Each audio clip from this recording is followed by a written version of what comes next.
किसी ज़माने में एक शहद फरोश था।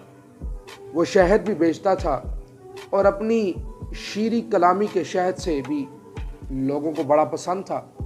लोग उसके इर्द गिर्द शहद की मक्खियों की मानद जमा रहते थे। उसके शहद के जो ख़रीदार थे वो इतने थे कि देखते ही देखते सारा शहद जो था होता था वो बिक जाता था। ऐसे इंसानों से फिर हसद करने वाले भी पैदा हो जाते हैं। उसके हासिद जो थे ना, वो हर वक्त हसद की आग में जलते रहते और वो ये सोचते कि इस शख्स की मकबूलियत कैसे कम होगी। आखिरकार उन्हें इस पे कामयाबी हो गई।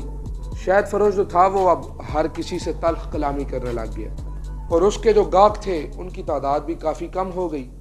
शहद फरोख्त होना तकरीबन कम हो गया और नौबत फाकों तक आ पहुंची, क्योंकि इसके अलावा उसके कोई और ज़रिया आमदनी नहीं था।